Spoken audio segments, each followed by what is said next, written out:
a eunuch, right? Right. He was reading the Bible. Yeah, and he taught him. And he asked for some understanding. Right, and then he taught him, and Right. then he baptized him. Right. And so what I'm saying is, even when you go back to 1888, the situation was more so that they were supposed to reason what they had learned first, and because they rejected that notion to do that, they presented their two sides that caused a conflict, that caused a split in the church. Right? And so when you're looking at that, we have to understand that there is a process, but it has to be a process by which you're teaching people about Christ. Yes. So that they understand that I am baptized into Christ. Yes. Right. And once you do that, then baptism is second nature. Exactly. Yeah. Absolutely. And I'm not saying baptize somebody ignorantly. No, they need to know what they're being baptized into. But we're baptizing them in the name of the Father, Son, and the Holy Ghost.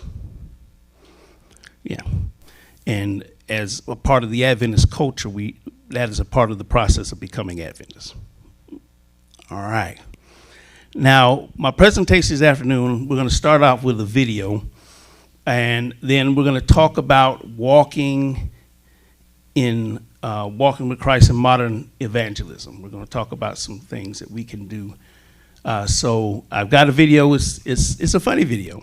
You're going to laugh. It's something I produced when I was in Nashville, and we had fun with it.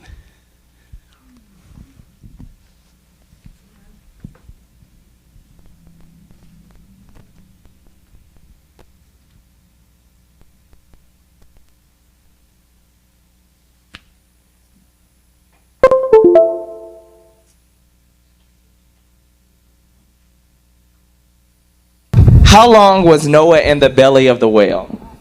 I have no idea. Was it 30 days? Okay. How long was Noah in the belly of the whale? 7 days. What? No. Okay. How long was Noah in the belly of the whale? 142 days. You gotta be kidding me. You gotta be kidding me! How many days was Noah in the belly of the whale? 23. How many days was Noah in the belly of the whale? 12. I think it was in the belly of the whale 23 days. Say what? How long was Noah in the belly of the whale? Do you know? 3 months. 3 months. You gotta be kidding me. How long was Noah in the belly of the whale? 40 days. 40 years. 40 years. What you just said is one of the most insanely idiotic things I have ever heard. How long was Noah in the belly of the whale? In the ark. Who built the ark? 7 days. Noah. Who built the ark? 7 days. Brother Noah built the ark, right? 7 days. What is the longest book in the Bible? Psalms. All right. And what is the longest book in the Bible? I don't know that one. Genesis, Exodus. Exodus seems pretty long. Exodus, we'll go with that. Who in the Bible was the first person to be killed? Moses. Cain. And who is the first person that died in the Bible? Joseph. Nope. Who was the first person in the Bible to be killed? I don't know. Noah. Really? No. Who was the first person in the Bible to be killed? John. And who was the first person to be killed in the Bible? First person to be killed would have been Abel. Okay. Who is the oldest person in the Bible, Methuselah or Muhammad? Oh my goodness, that'd be Muhammad. He's old. No. Who is the oldest person in the Bible? Oh, I actually do know this one. He was married to Sarah. Oh, I probably should have said that. I don't remember, but he's married to Sarah. He had one kid. Is the book of Muhammad in the Old Testament or New Testament? Old. The book of Muhammad? I think old. That's new. No! Is the book of Muhammad in the Old Testament or New Testament? In the Old Testament. Okay, is the book of Muhammad in the Old Testament or the New Testament? New Testament. No, dog. Is the book of Muhammad in the Old Testament or New Testament? Old Testament. Are you kidding me? And is the book of Muhammad in the New Testament or the Old Testament? I'm afraid it's in the book of deception. How did David kill Goliath? With a sword. Okay, how did David kill Goliath? Did he kill him with a shotgun, slingshot, or a spear? A spear? Okay, well, how did David kill Goliath? Something about a lion? With a rock. And how did David kill Goliath? With a slingshot. Okay. What gifts did the wise men bring baby Jesus? What gifts? Mirth. Oh. It's FRANCHISE, maybe?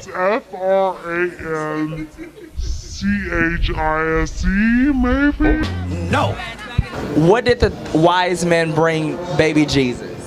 They brought him myrrh and they brought him good praises from his almighty Father. What? Bro, what are you talking about, man?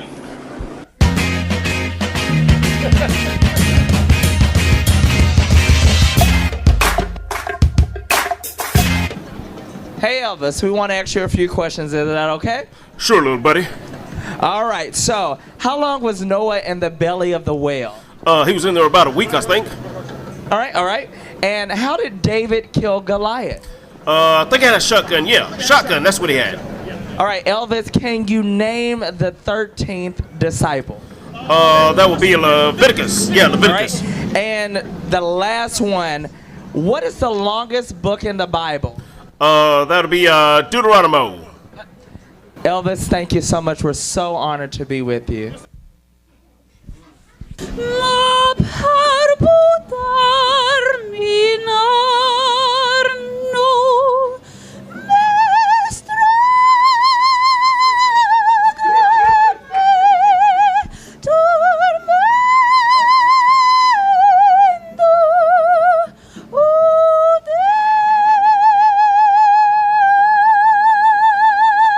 Hey, how are you doing, Pastor Jay, behind the camera? Hello, hello. Shout out to Kenneth, who's been holding it down for us at the very beginning of the segment. We're in Nash Vegas and it's G-rated. Hey guys. Can we do PG? Hey guys, this is Leisha Cornell with Truly Blessed Media. Hey guys, ask you some Bible questions, okay? Yeah. How does the Bible begin? The Bible began. Bible. Genesis. Oh, yeah, Genesis. She's totally right. Moses on the third. Okay, yes. The context is this was downtown Nashville on a Saturday that Vanderbilt had played, and they're also having a wine testing on the river. So yes, there were some drunk people, but it was a perfect day to get the hilarity. It was hilarious. But that's just something funny to get things started. My presentation, if we can get the PowerPoint up on my laptop, and then I can run it from there.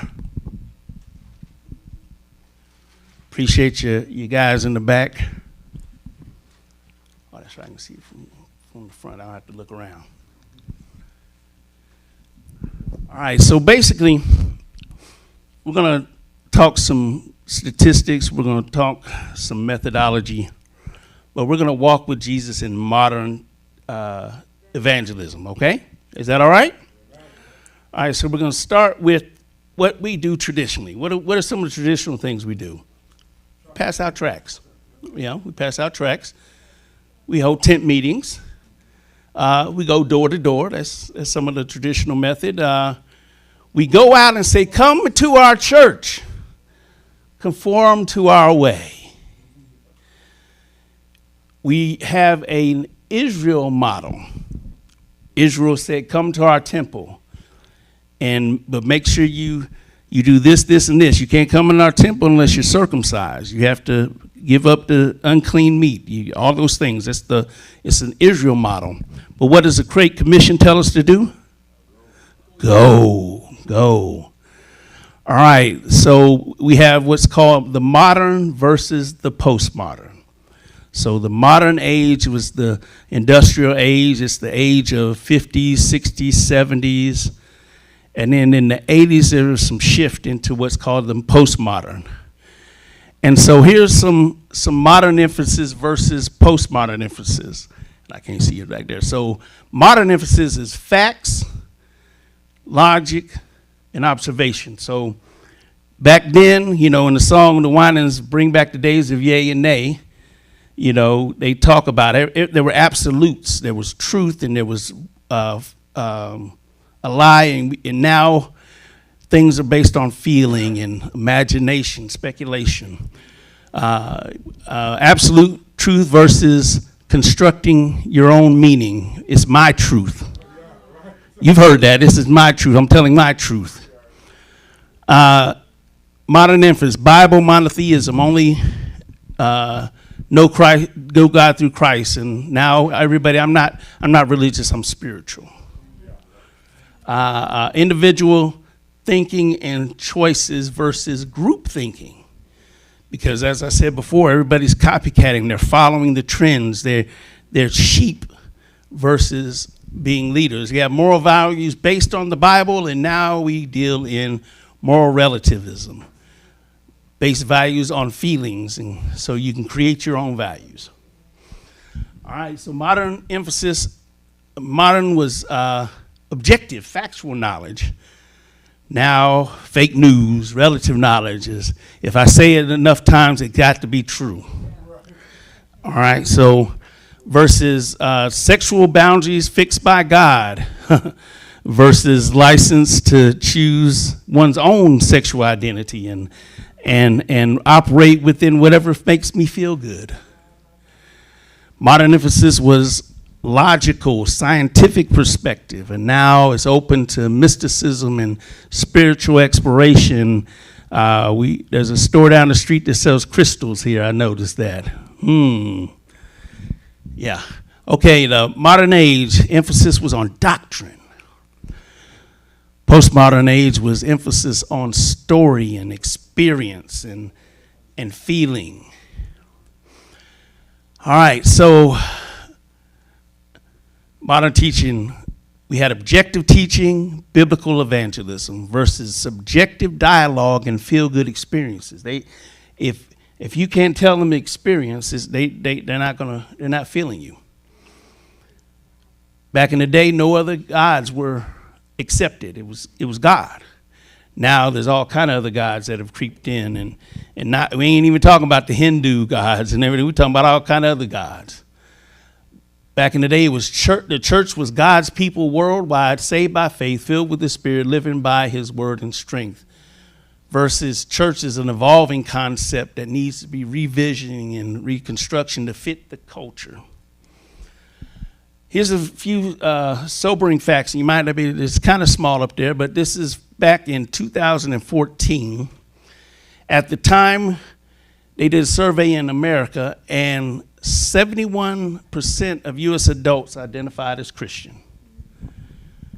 6% identified as other religions, and 23% were religiously unaffiliated. And then they redid the survey in 2023 and 2024, and there's a drop. Only 62% of adults consider themselves Christian. And I meant to go to the let me go back. So back then, it was 25% evangelical Protestant and 15% mainstream Protestant. And now it's 23 and 11. But I'm gonna notice one thing, the historical black Protestant was 6%, and now it's at 5%. Not as big a drop, but still a drop. But the big change is a 6% jump in religiously unaffiliated. People have been pushed away by religion. And that's a problem. So here's a breakdown, though. We got ages 65 and up, 78% are Christian. 15 are religiously unaffiliated, and 5% are other religions. But then when we go to the 50 to 64, we see a little drop, 72, 22, and 5. When we get to 30 to 49, we see a big drop. These are our millennials. Only 54% are Christians, 37% unaffiliated. And then 18 to 29, only 45%, less than half, are Christian. And only 5% historically black Protestant. 44%, almost an equal number of religiously unaffiliated versus the Christians. Sobering, very sobering statistics. So what it says is we have to, and we don't like to hear this, but we have to learn. Before I came into ministry, my plan was to go get an MBA and start businesses. And I still have business, but I was planning to go in a different direction. But one of the things as a church we have to start doing is recognizing the business side of it. We've been caught up in the way we're doing it, and we see that it's not as effective as it used to be, so but we don't want to modify. We're afraid of change. It's a reality. So I have some ideas that we can do, and I put OTB out the box. Evangelism ideas, service. And again, fortunately, it's not as out the box as it used to be. The last church that I served with was Hillcrest in Nashville, Tennessee, and we had a service Sabbath. I forget if it was monthly or quarterly, where we didn't have church. We came dressed down and we went out in the community and did service. We had different projects, different people did different things.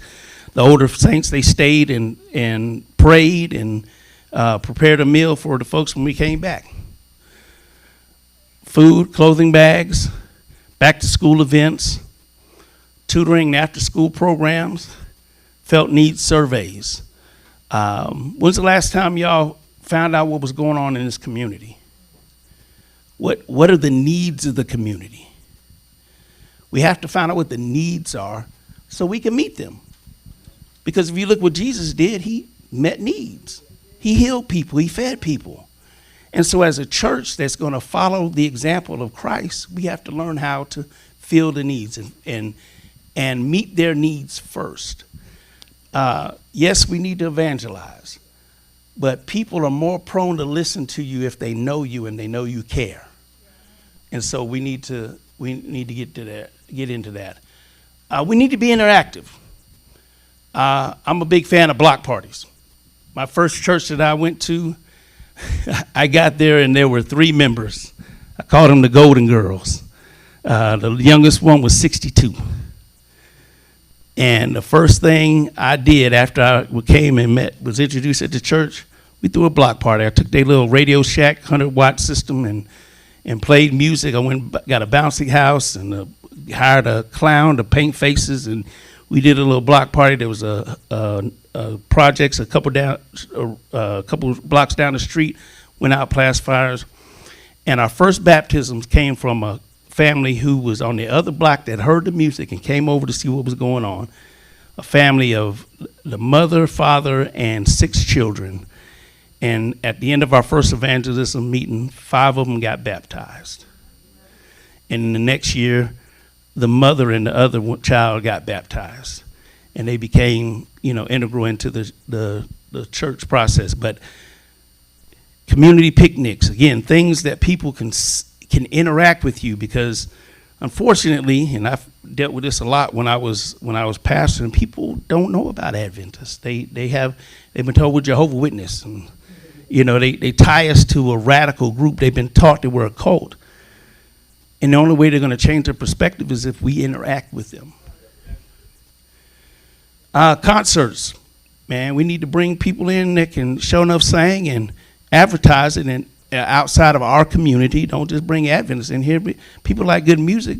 go down the block and put flyers out, let them come in. Visual media. Again, I'm a big fan of visual media. I'm a media producer. So, of course, we have the streaming services. So it's important that, as Pastor Snell at Oakwood likes to say, become digital disciples and electronic evangelists. So you want to, whenever you're having service, share it on your Facebook page, share your link, text out the link with you, build up the viewership of your online streaming. And then do promotional videos. I like what y'all did with the video they were showing downstairs, but you want to create an identity for your church that's going to be attractive to your community. And I have an example that I'm going to show you.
That makes me want to go visit their church.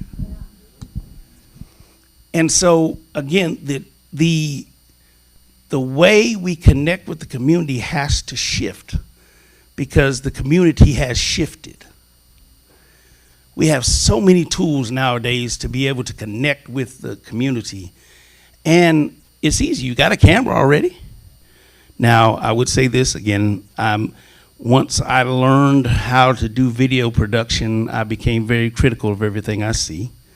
It's just what it is. I can't watch things without recognizing when there's flaws. And trust me, even stuff that comes on TV is some of this stuff is very flawed. So you want to learn lighting principles and sound, because sound in video is just as important as the visual part of it.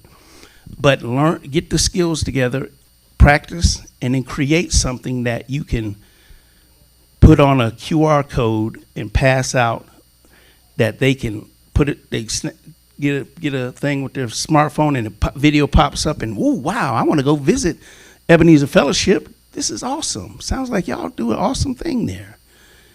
Marketing is important. Devotional spots. One of the things you could do is get the elders, the deacons, the regular members, do short videos where you can 2-3 minute that you can post on your page. If you have a Facebook page, if you got a YouTube channel, don't just put the service on there. Put other stuff, because that helps build your audience. And the more audience you build online, the more likely people are going to want to come in person and get to know, hey, I see all this stuff online. I want to go experience that. I just saw a video. How many of y'all heard of the 2819 church in Atlanta? Okay, so this is an out-the-box church. This church has only been in existence maybe 3 years. And they have people that show up at 4 in the morning on Sunday morning so they can worship at the 9 o'clock service.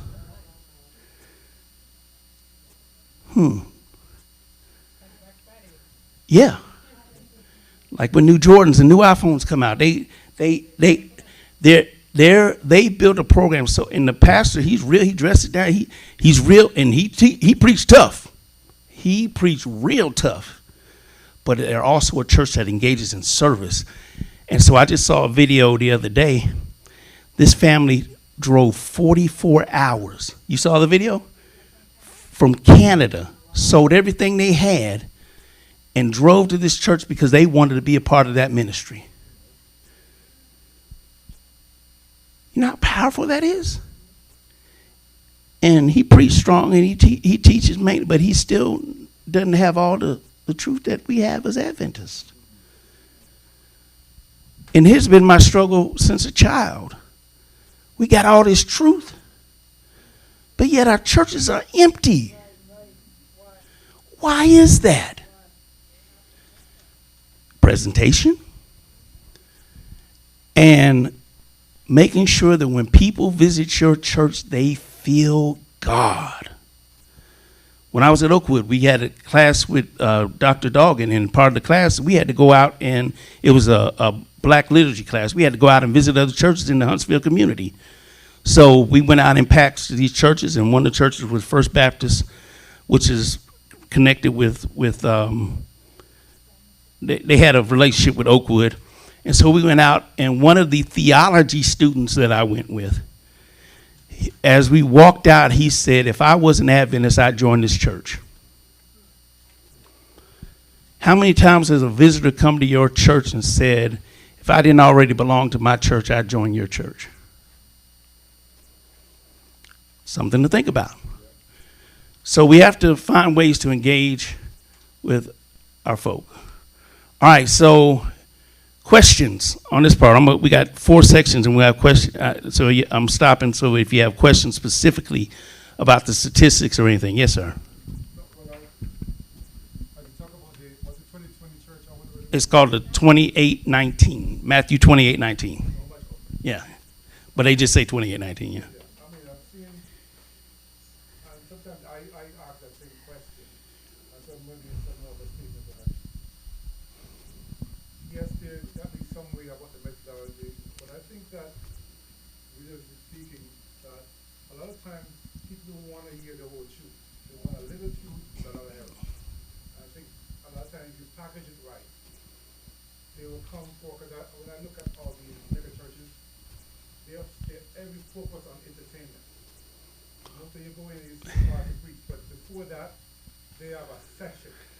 Well, I will tell you about 2819. Yes, they have worship. They do have worship.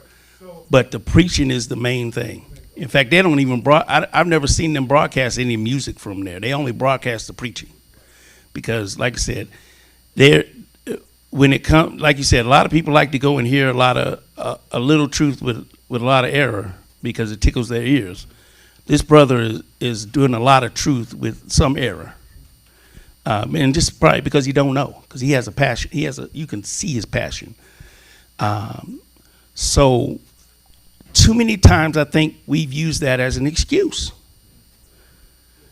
We can't use that as an excuse anymore. We really can't. We can't use the excuse of, well, they're not teaching the whole truth, so that's the reason why their church is filled. No, their church is filled because they're offering services that draw people. They are kind to their visitors. They're kind to their members.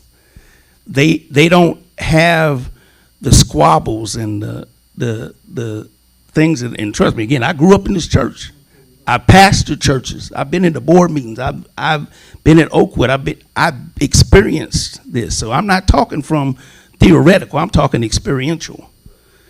And I've been in different types of church. I've been in the white church. I've been in the West Indian churches. I've been in the black church. I've pastored mixed churches. I've seen it.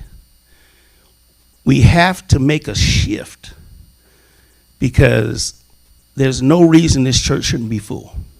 No reason. And so we have to shift. And mind you, when I go to churches, I purposely don't talk to the pastor about what's going on in the church, so that anything I say is not because pastor told me to or pastor didn't say. So please know that. Yes, sir, Pastor Palmer. Yeah, there's a few dynamics when you're looking at church growth, especially in North America. There is a dynamic of the mega churches that they are getting entertained. They are getting a whole lot of non-truth. I think the problem that we face in our churches is we're not giving enough. We're not giving enough truth. We're not giving enough of what people need. You know, it used to be a time in the 80s and 90s when we used to do a lot of felt needs. Right? What are the needs of the community? How many people around this church, not in the church, but around the church, who just had newborn babies, who may need things that would accommodate the baby, right? Pampers and food and daycare. Our churches don't do those type of things, right? We don't know what it looks like to say you have a community full of drug addicts and they come into your church, and who in the church has any type of skill sets at all to know how to deal with them, right? So that we're not giving enough. So that when you read the Bible and you talk about what did Jesus say, it's like, are we doing those things? It's one thing to say that we want to leave an area. It's another thing to say, have you done everything that you were supposed to do in that area that will cause you to leave? Because if we do the things that the Lord has asked us to do, right? One of the things, and I think everybody in here I can be honest with, I struggle with trying to do programs, and then you look around and you have the same individuals who come to every program, what we would call faithful members, right? But like, why is it that the whole body? Because like Medea says, and I don't like to quote Medea, but Medea says when people get sick and tired of being sick and tired, they do something about it, right? The thing about it is we are comfortable with where we are, with what we're doing, and most Adventist churches, right? We have the correct system of just about everything, but why are we not capitalizing on it, right?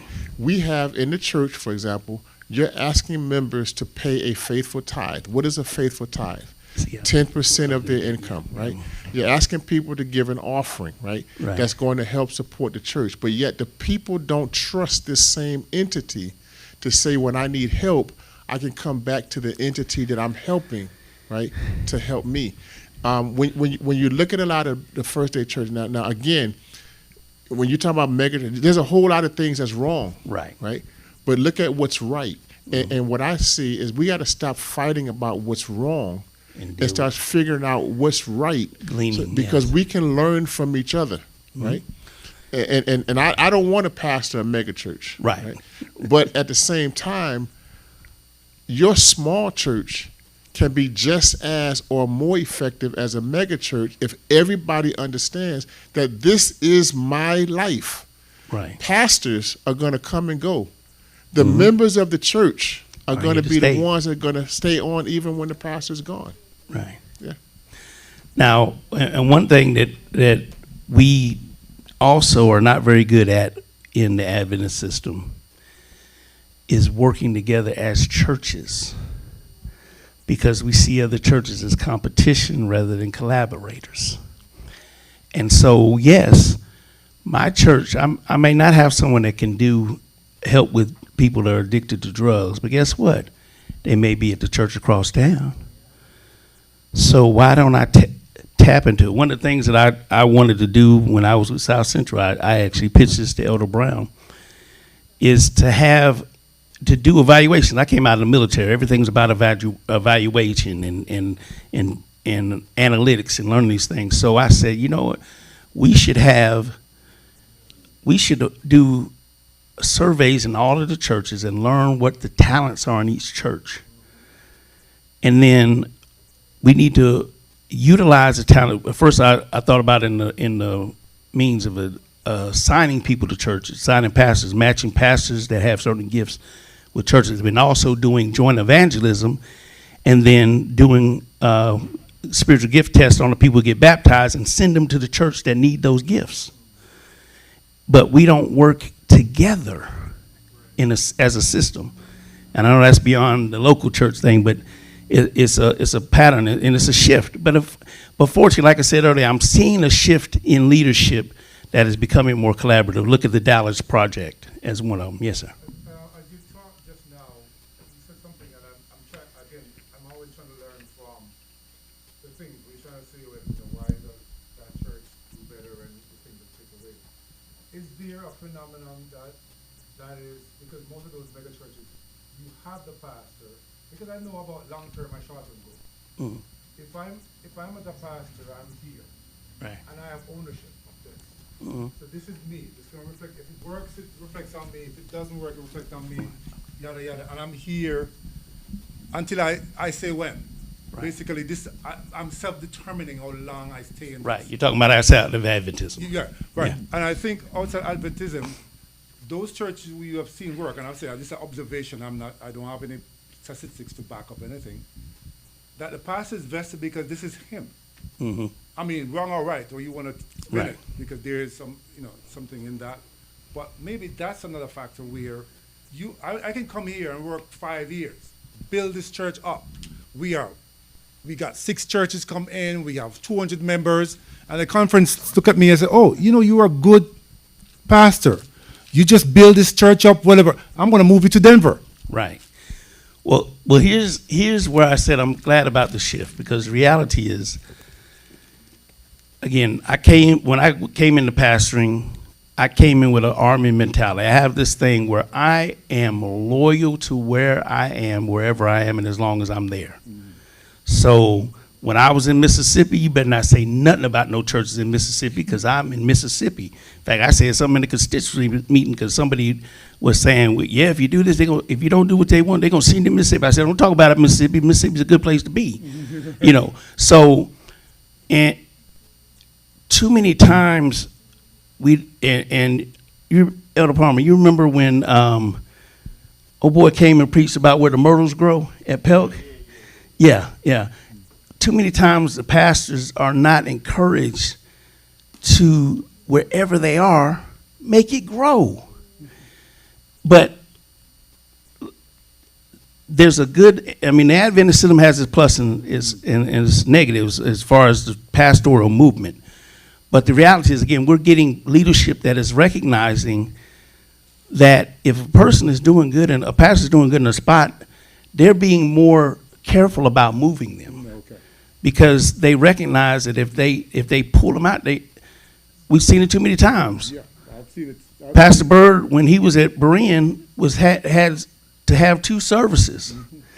He left and everything, all the momentum dropped. Again, he's an anomaly, but there's many times when pastors. With regular pastors, I've seen it. Yeah, so what we need to do as members, because a lot of times people get attached to the pastor, and then when a new pastor come in, they're adversarial toward that new pastor. I experienced it. Oh, yeah. Because they love that old pastor and they didn't want him to leave. So I'm not gonna like you until I know that you like me, or I'm not gonna. And so that's a shift that has to happen with membership, but also with pastors. They have to understand, hey, if I get sent to the far country, because this happened to me, I got sent someplace I had no desire to go. But guess what? I got in that community, and I did what I could to build a church. I had some folks fighting against me, so it wasn't as successful as I liked. But again, I'm a different kind of, like I said, I'm not your average pastor. I look at things a little differently. Because again, I was raised in the church, but I've spent too much time in other churches. I spent too much time in the world to come in and have the same type of mentality. All right, let's get into the next one, because I ain't trying to keep us here all night. Social media and technology for the church.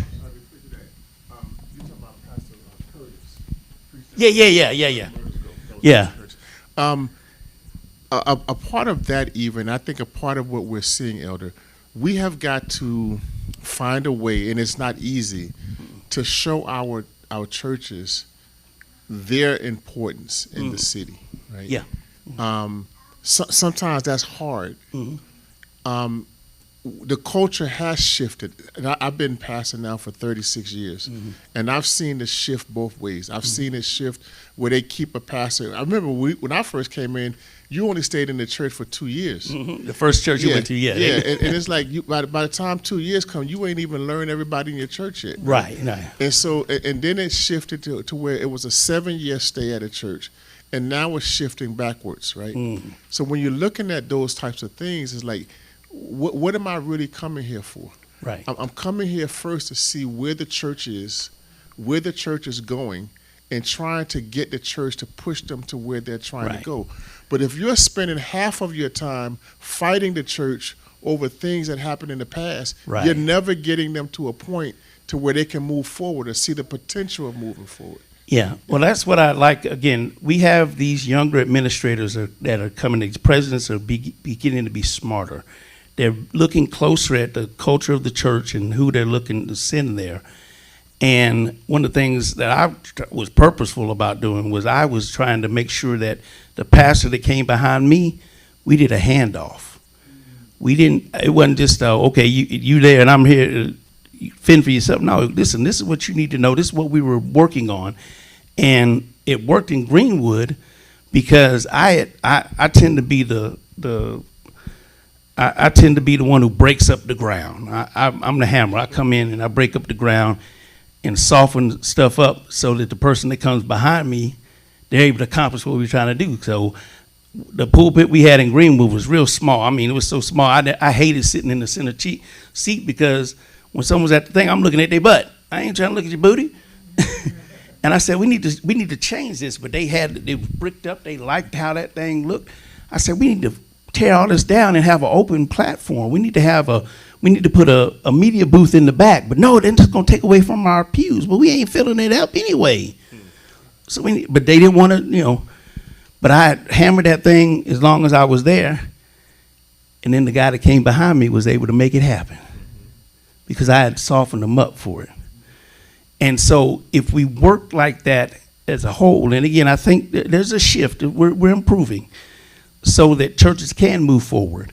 And as we know what the culture of the church is, then the pastors can be intentional on, okay, this is where we need to shift, this is where we need to boost. This is what we're doing good, this is where our weaknesses are. Let's work them so that we can be better church. All right, so let's look at social media and technology for the church. Now, a lot of people are scared of social media. But this is what it is. We are in the social media age. MySpace. How many of you know about MySpace? Yeah, MySpace. The kids, they don't know nothing about that. It launched in 2003. Facebook launched in 2004, shortly after, and put MySpace out of business. X came on the scene in 2006, and it wasn't the same, so they coexisted. Instagram launched in October 2010, and it's because selfies and smartphones were real popular, so it came along, and then it shifted into more of a video phase. And now we have TikTok, Discord, Blue Sky, Clubhouse, Threads, WhatsApp, and several others. Snapchat, I used to mention that, but nobody hardly uses that anymore. Yeah, they really don't. But the reality is none of these have yet to dethrone Facebook. And you know why? Because Facebook adapts. Facebook was smart enough to buy Instagram. Facebook launched Threads to compete with Twitter. So Facebook just shifted, so the older people they have an older demographic on Facebook. And they're pulling in other people with, Instagram is more of the young people's thing than Facebook is. So they've got something for everybody. And so it just depends on what age range you're looking at on who's on what. But we live in a social, the statistics are crazy, and I think I got them in here later. All right, so the pros of social media. It's free. Relatively, we all have smartphones already. We all have computers already. The internet, we pay for internet because we need to get on there for jobs, or we stream or whatever. It's already there. So as a church, we need to be utilizing the tools that we already have. The majority of teens and adults have it. There are approximately 5.2 billion users worldwide of social media. 5.2 billion. 68% of Americans use Facebook, 47% use Instagram, 35% and growing use TikTok. So that's a whole lot of people. Remember, we have over 330 million people in the United States, and we have less than 1 million Adventists in the United States. The harvest is plenty. The harvest is plenty. There's so much that can be done. So we need to be using the tools. It's a tool for connecting and organizing. I know some of y'all remember the Arab Spring, where social media was instrumental in toppling a lot of the dictators in the Middle East. It allows you to connect with thousands of people with the click of a mouse or a tap of a screen. It allows you to disseminate information. Again, there are people that pay thousands of dollars in marketing budgets every month. But we have access, we have tools that allow us to promote stuff for free. We just have to put in the work of making the connections. All right? There's unlimited promotion potential. Once you built up the connections, once you built your network, you can promote your ministry to a very broad audience. With a small amount of resources, you can raise awareness for an event, a program, or a short period of time. In a short period of time. Now, again, I'm also a graphic designer, so printing flyer, I had a ground game like none other. I could tell you how to put a flyer on a car that's guaranteed for the person to get it. And before they get in the car and see it on the windshield, don't put flyers on the windshield. That's old. People get mad when you do that. You stick them in the door handle. They got to open the door. It's going to be right there. They grab them. Stick them on the window. Too easy.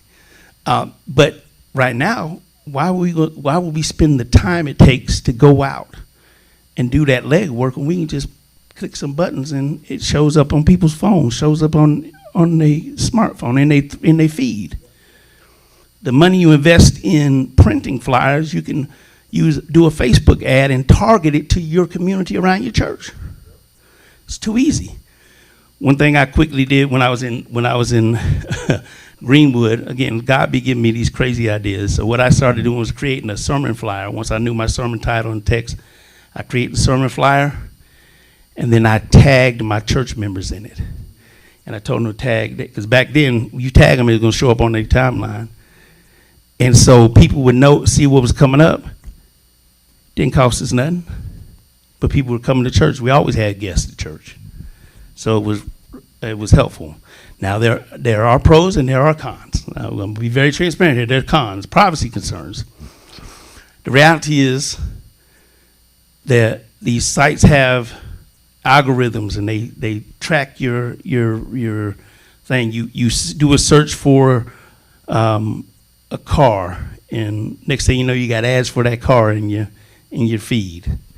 I recently I signed my lease for my studio space in Little Rock last week, and I had to get insurance for the company. So I found my insurance, but then I started seeing the ads for the insurance that I already bought in my feed. It's crazy. So there's that. But the reality is, it's up to you what you share and do online. So you just have to be aware that anything you do online is being tracked. It's there. Just know it. Misinformation. We know about this. Misinformation is running rampant, particularly since 2016. When Trump came on the scene and this whole fake news and all this misinformation. So please, and I say this for two reasons. The first one is you can't believe everything you see online. And unfortunately, we have more Adventists sharing false information than a little bit. I don't know how many times I see folk that share this and share that, and they have not done their research. And I have to go on there, please, ma'am, take this down. This is not true. This is not the fact, but it lines up with their fear-based theology, so they share it. Or it lines up with what they think it's the truth. And so we have to be careful, particularly if you're sharing from a church page. You don't want to, because again, we're the religion that believes in truth, right? So if we're the religion of truth, why are we sharing falsehood? We got to be careful. But there are also stuff that's satire sites. How many of y'all heard of barelyadventist.com? Oh boy.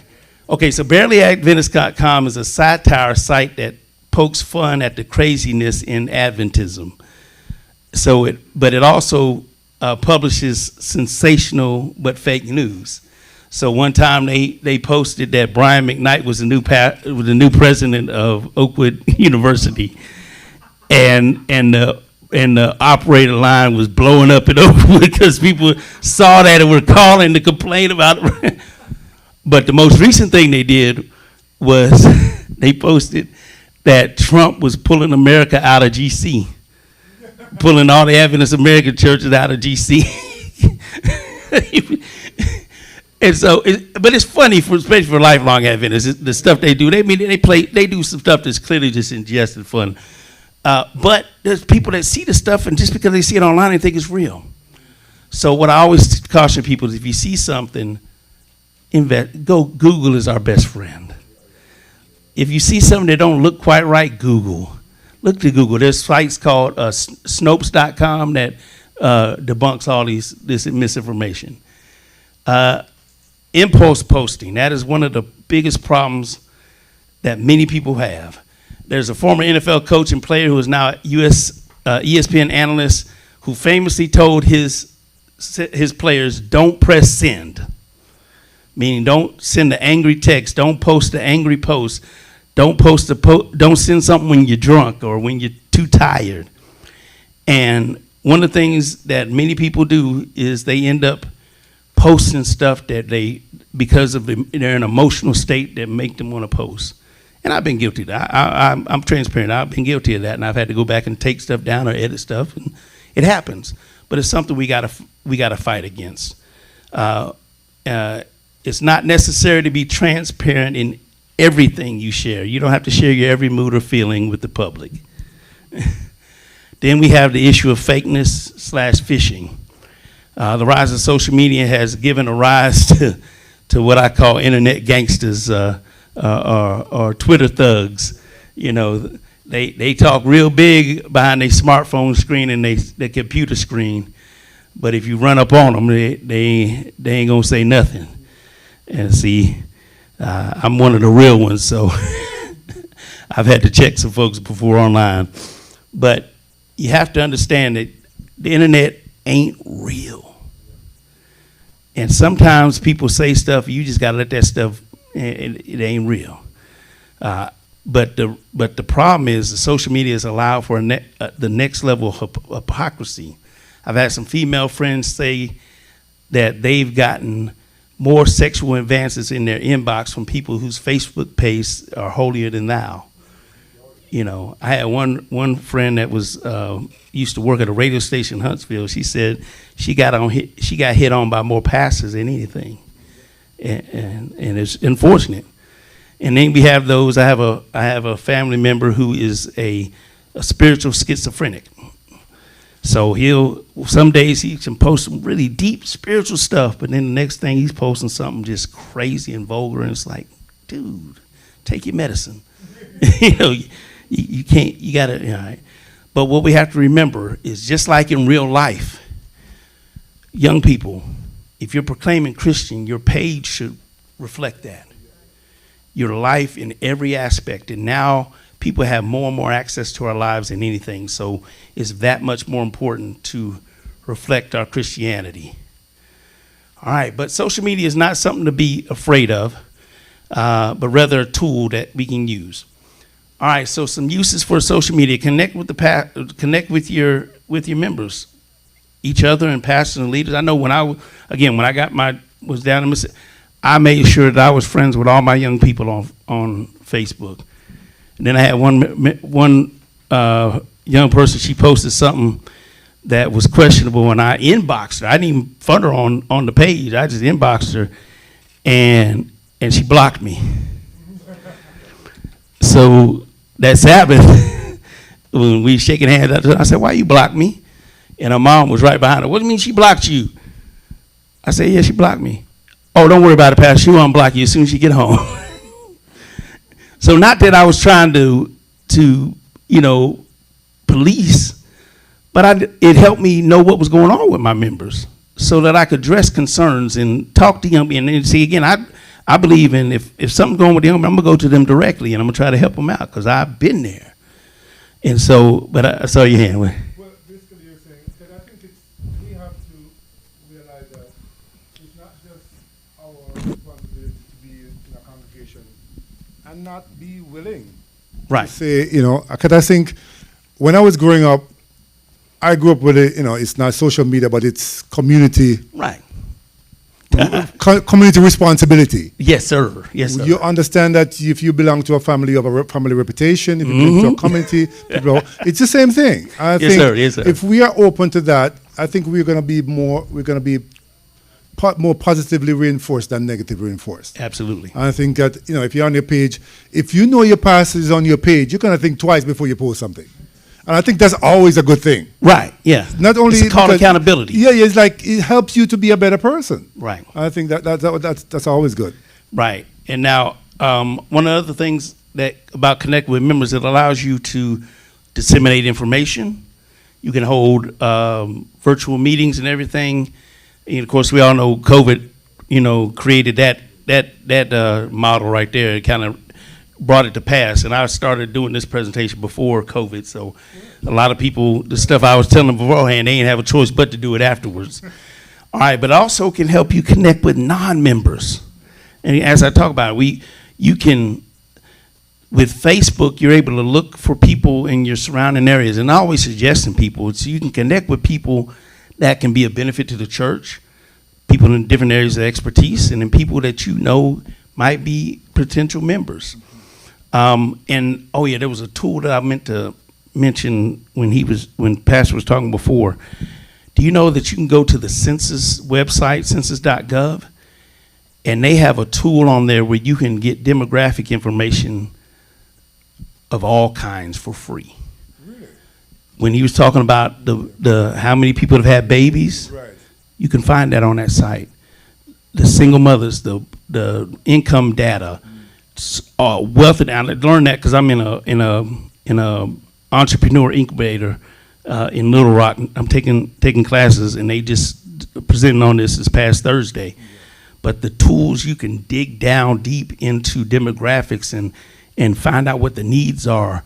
And so the tools are there. It's called census.gov, and it's the CBB, the community. I can't remember. I have the paperwork, but I'll make sure Pastor knows about it. But it's a tool where it can help tremendously, and churches need to be taking advantage of that.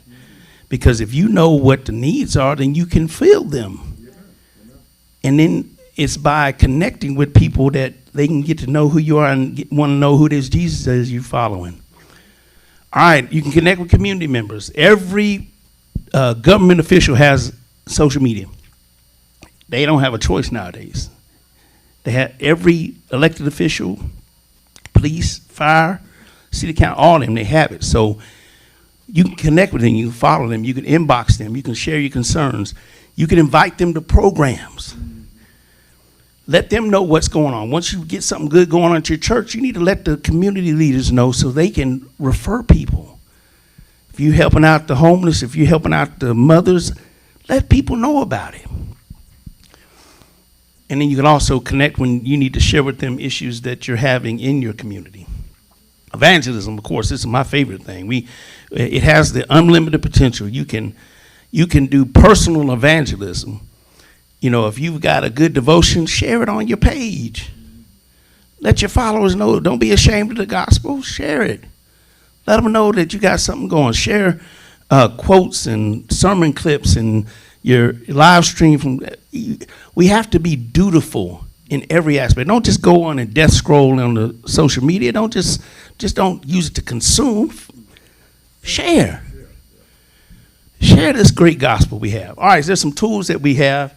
I didn't set this up right, but anyway, there's tools for social media. So our media people in the back, Hootsuite is the top dog, but Hootsuite costs big money to do it right. But if you got the budget for it, Hootsuite is the best. So Hootsuite and all of these, they allow you to streamline how you do your stuff. So like say I'm gonna do a series of devotionals. I don't want to get up every morning and record a devotional. I'll take Sunday, I'll record a week worth of devotional, and then I'll use my tool to make it post on Facebook, TikTok, Twitter, Instagram, all of them at the same time, at the same time every day. Right. So I can set all that up on a Sunday so I can post for the week. And that saves me the time. And so, again, it's a tool to maximize your diffs and your exposure.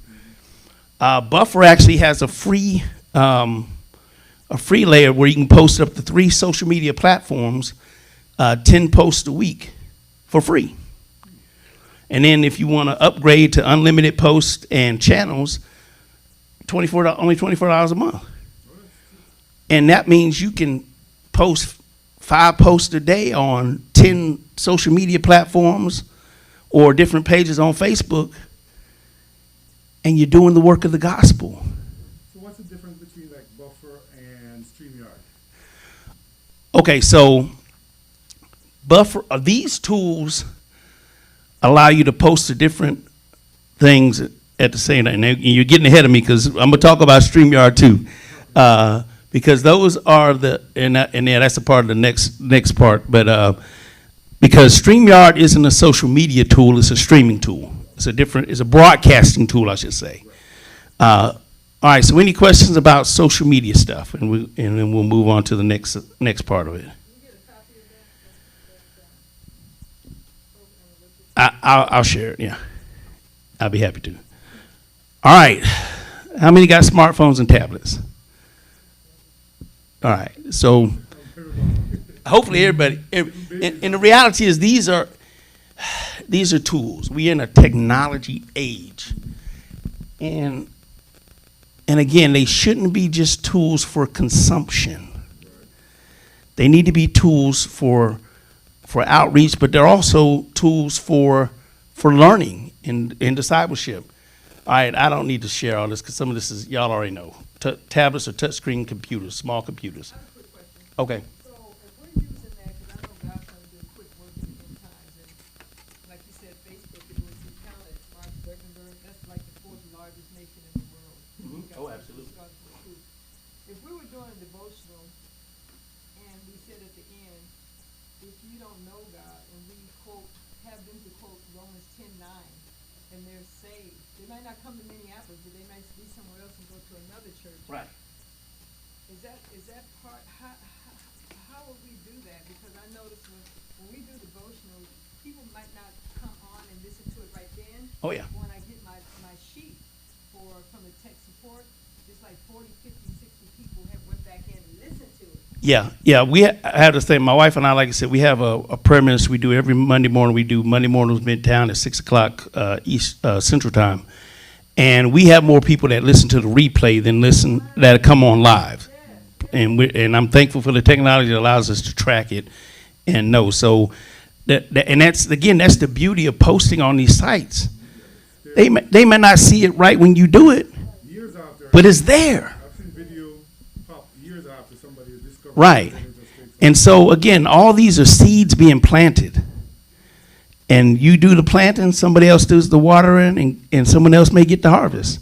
But as long as they end up in God's kingdom, that's the point. That's what I wanted to know right there. Because years ago, before I came here, the Holy Spirit spoke to me, and you know how Moses, he told Moses, use what you got in your hand? Yeah. And I didn't know until I came to Minnesota that this social media was going to come up. And it's right there. It's in your hand.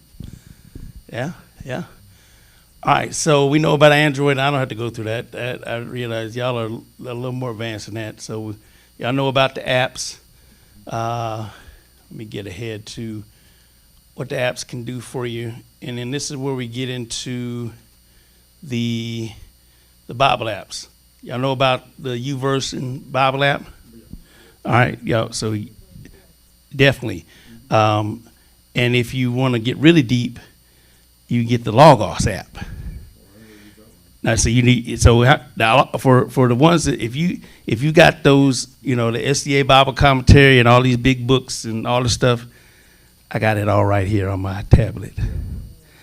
I have Matthew Henry's. I've got all this, and when I tell you, it's tremendously valuable. I mean, you remember Elder Jackson, S.J. Jackson? He's a pastor down in Montgomery. I worked with him one summer for evangelism.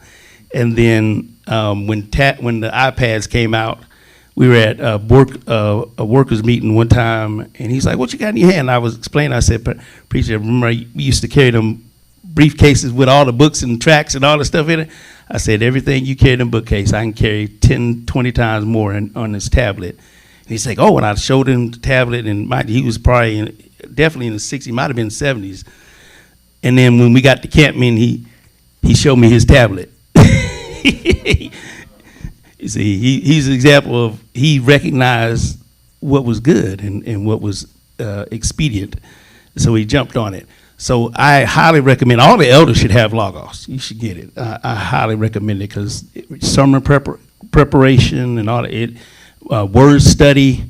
I mean, you heard me talking about the Greek language. I do that. I love study. I love the research. I'm a researcher. I like knowing stuff, so I dig deep, and Logos is my main tool for that. Productivity apps, you can do Office on your mobile. I love it. And I'm almost to the point where I can use my tablet only, but I still got some stuff I need my laptop for, so that's why I still got one. But you can do almost everything on it. And how many of you know about TeamViewer?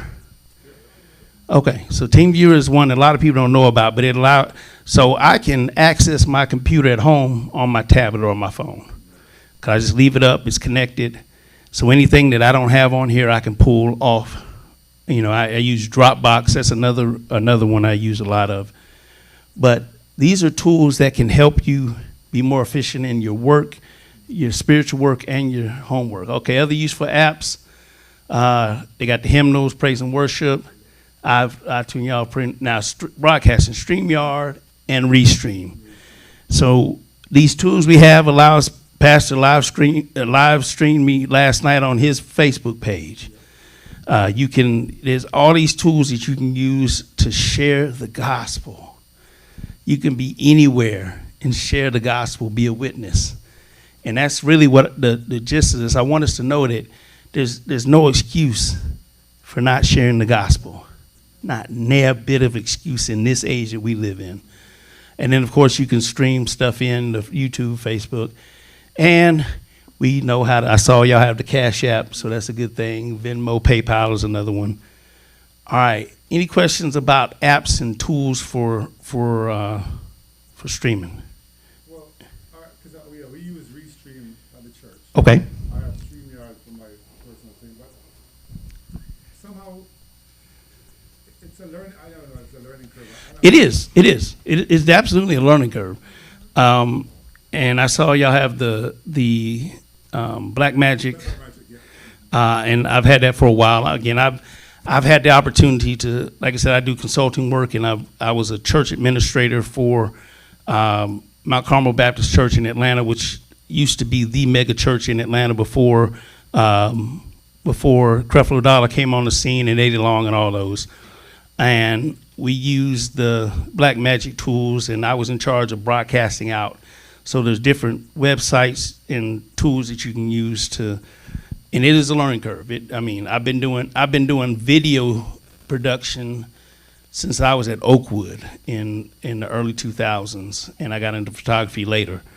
But when I was in Detroit, I used to live stream concerts and do all these things, and it takes getting the right software and the right equipment to be able to do it efficiently.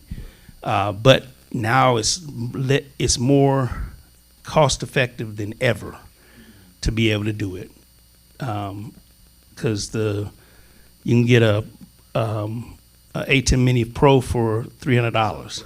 I mean, and it, in the software like vMix allows you to do the graphics. I've set up churches with their vMix so they can.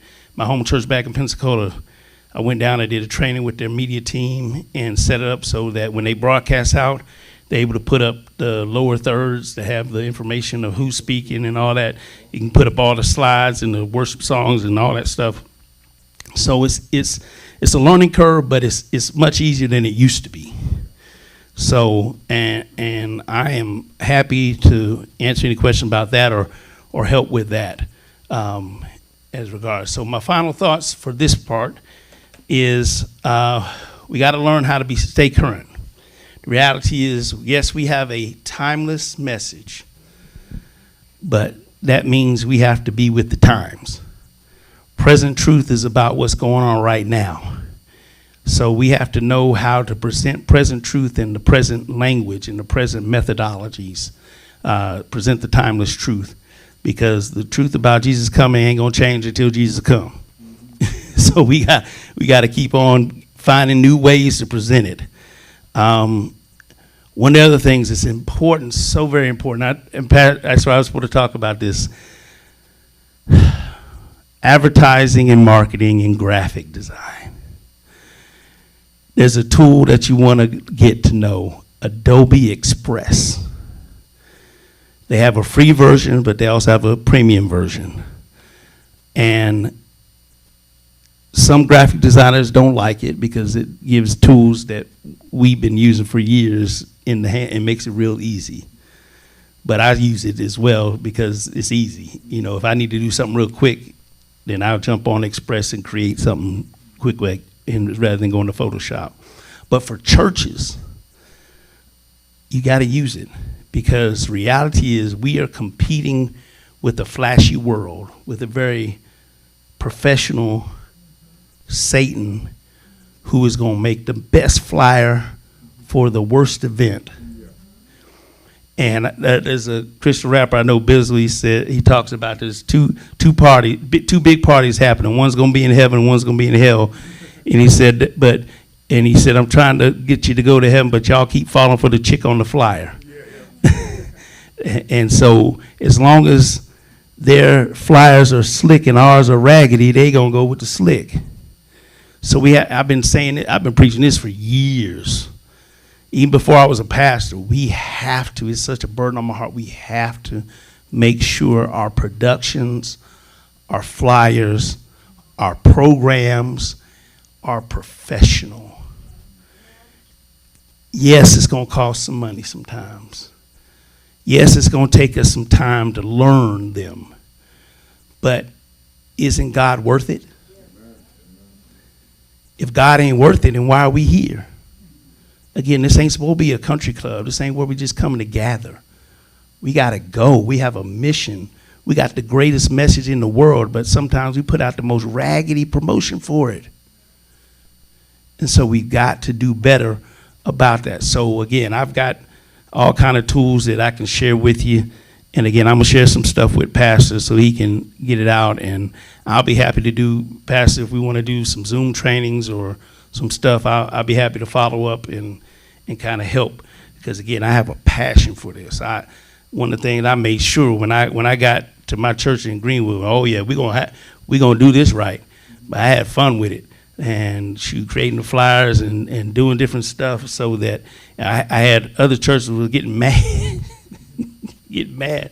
because they were putting out old raggedy stuff, and here come my little church Shiloh with the flashy stuff.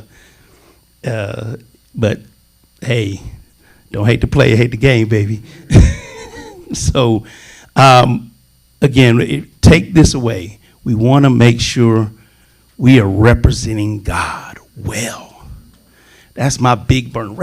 We representing a big God. We representing a great God. We representing an awesome God, creative God. We ain't got to copycat the world. We got to be better than the world. We supposed to be original. We got to blow them out the box, because we serve a great God. And the reality is that young people, y'all got to help the folks. Jump in there. Invest the time to mentor the older folks can mentor you in some things, but you know the technology. Mentor them and help them with it. And no church is too small to look big. No church is too small to look big. And because again, we have the technology to do it. So let's do it. Let's use the social media and the technology we have to hasten this end time message so that we can get up out of here. 'Cause I don't know about y'all, but I'm ready to go home, real home. Amen. All right, so that's going to conclude this part. I'm compelled to share with the young people some of my testimony, so we can take a break, because I need something to drink. And just a short pause, and I'll come back. And young people, I want y'all to come up front, and anybody else is welcome to stay, and I'll share my testimony if that's all right.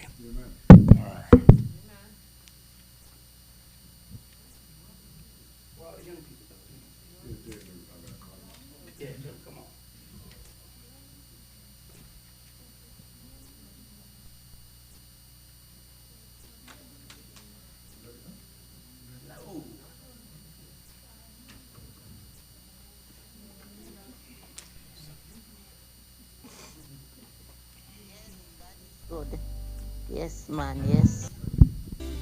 All my life you have been faithful.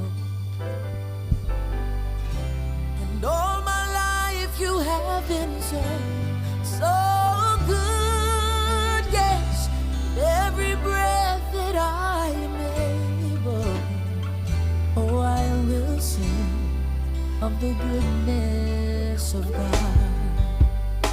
You know I love your voice.